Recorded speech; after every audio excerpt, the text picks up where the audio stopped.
attention to because it could be incredibly important, not only for the midterms, but also in the 2028 presidential race and beyond that in the 2030 interplay as it pertains to the census. But I wanted to start with what I would say is a genuine acknowledgement that our cities have become too violent and it's time to actually put bad guys behind bars in jail. And we are getting these questions and these viral stories from all over the country. But I wanted to start with one that we talked with Bernie Moreno about. A violent attack on an innocent woman, Holly, who Bernie Moreno came on with us last week and talked all about it. She has now had a public appearance. Many of you saw her awfully bruised and battered face. And she now has spoken out about what happened to her. She appeared with our friend Senator Bernie Moreno of Ohio. Cut 11, this is what it sounded like. More police officers, but like he said, the judges who are just letting people out with a slap. The man who attacked me and might have permanently damaged me forever should never have been on the streets, ever. And the fact that he had just gotten out of jail previously for something he should have been in there for years, it's really sad to me because I can't even fathom how many other people who have been attacked by the same type of man over and over and over. In Toledo, in Columbus, Cincinnati, Dayton, our streets are being taken over and nobody is doing anything.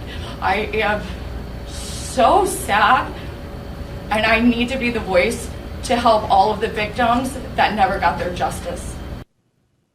Well said. Well said by her. Again, if you heard Bernie Moreno tell her story, she is a mom of a young special needs child. She went out on a date in Cincinnati and she got knocked out. She got in an Uber after she got knocked out. Think about that for a minute. It's an innocent mom, could have been any mom in America, out for a night out in a big city, Cincinnati. She got slugged, knocked out on video. Police came, they didn't do anything. And she got in an Uber and drove home. How does this happen? And I know that a lot of you out there are cops and you're listening to me all over the country and you are just nodding your head because you're saying, we arrest these bad guys. This guy got out for a $400 bail. Arrested all the time. It's the same dudes, almost always dudes, same bad guys, time after time after time. What in the world is going on here? And I think we're at a tipping point, and we finally got a president, and we got enough senators and governors who are standing up and saying, no, we're not going to let this happen. Yesterday, I was talking with you about, look, I love Washington, D.C. I went to college there. I'm a history nerd. It is a beautiful city. There's way too much crime there. And what you hear people say is, oh, crime's coming down. Yeah, from all-time highs. How about we actually address the fact that any significant rate of violent crime is unacceptable in this country? How about we have a real conversation about that? And I give credit to Jeanine Pirro. I'm going to play some of these audio clips, new D.C. attorney, formerly at Fox News. And I give credit to President Trump for raising this as an issue. Here is Judge Jeanine Pirro, cut 2, saying, hey, I'm in charge now, and this is not going to be acceptable. Violence against anyone in this district will not be tolerated, especially violence which has hate at its core and is the genesis of violence. The president put me here to do a job, to clean up the district, to make sure that crime doesn't overshadow this phenomenal city, our nation's capital. And I have throughout my career fought anti-Semitism for 32 years as a prosecutor and a judge. I do so. I fight hate crimes with a vengeance. So don't even think about targeting people in this district because of who they are or because of where they're from. I promise you, justice will be swift and it will be certain. I love her. Let's get, Allie, let's get a request in for Judge Pirro. I think we've had her on the program in the past, and certainly we overlap quite a lot at Fox News. So I know her from the green room at Fox News. And I think it's important, okay? You might be sitting around out there and you might be saying, hey, okay, what's the counter argument to this? Trump said, in fact, cut 3, hey, maybe we just need to take over the D.C. police force and actually make something happen here. Here's cut 3. President Trump, on federalizing D.C., are you considering taking over the D.C. police? Is that an option on the table? We're considering it, yeah, because the crime is ridiculous.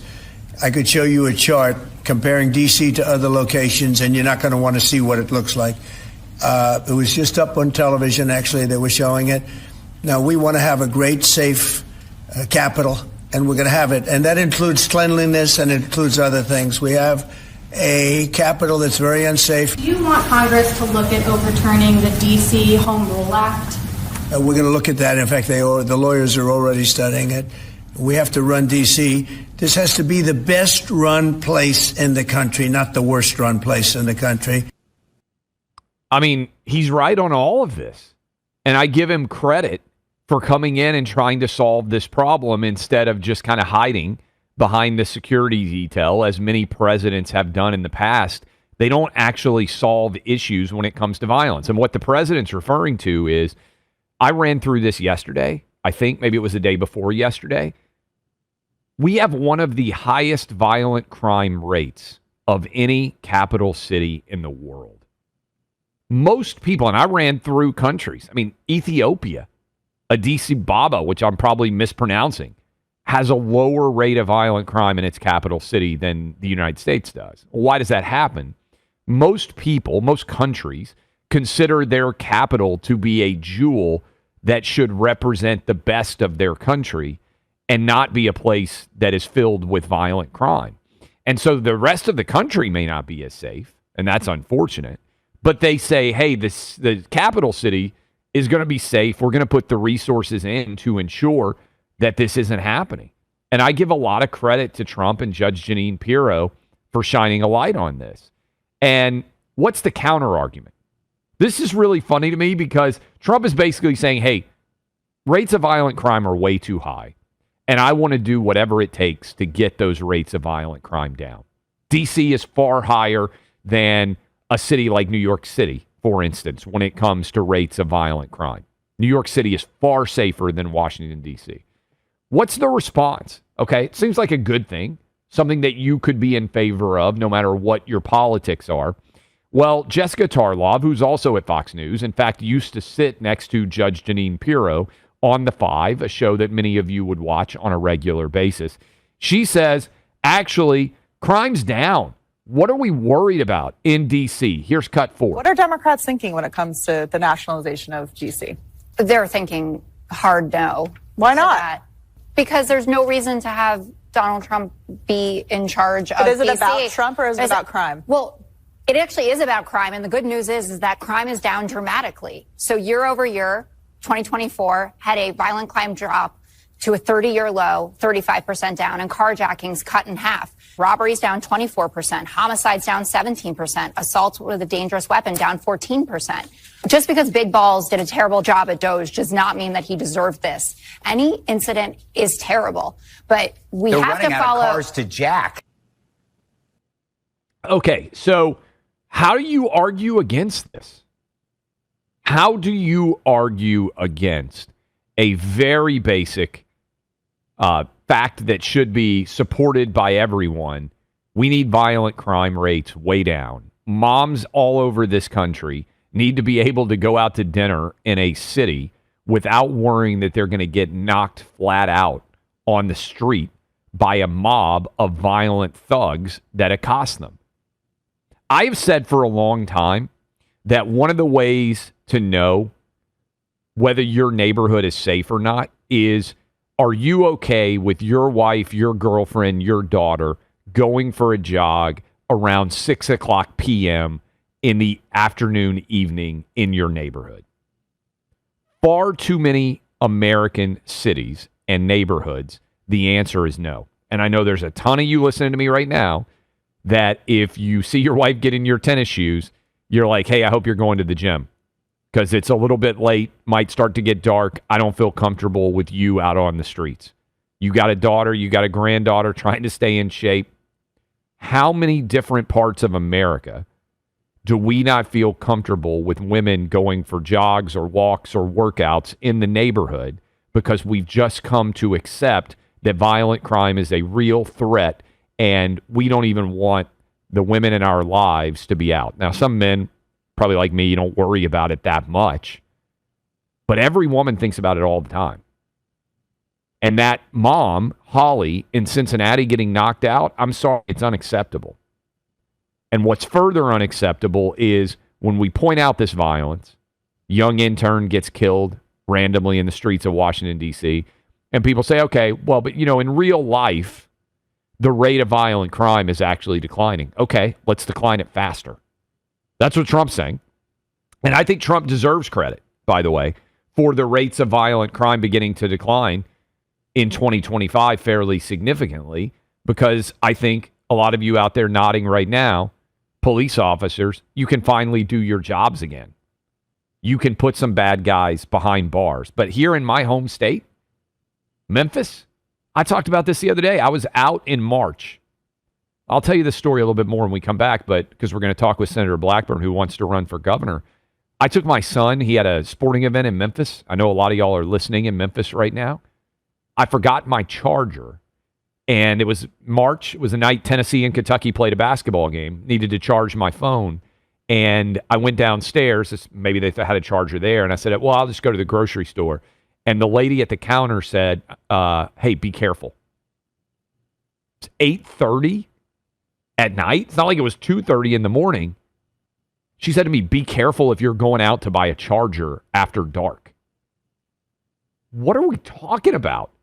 That going to a grocery store or a convenience store or a gas station after dark in a city like Memphis at 8 o'clock, we're not talking about 3 a.m., that the front desk ladies are like, hey, be careful. Buck talked about this. He went to St. Louis. He was like, hey, is there anywhere to walk to go get something to eat? They were like, well, you can't walk anywhere. What are we talking about? This is just considered to be a normal part of discourse. This is something that is significant. Let's let cops do the job. Let's put bad guys behind bars. Let's make everyone, women in particular, safe in every big city in America. That seems like a very reasonable goal. And I think it's an important conversation that we need to be having. Speaking of being safe, right now the IFCJ is doing a lot of work to try to make people in Israel safe because there are missiles that might come flying in at any moment. I saw it for myself on my trip to Israel with a couple of the crew on this show. You never know when you're going to get an alert on your phone and you're going to have to run to a bomb shelter.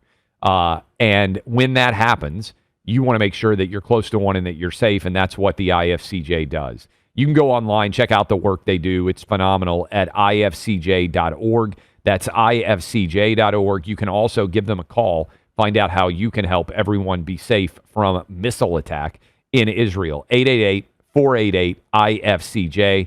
That's 888-488-IFCJ. Check them out online at ifcj.org.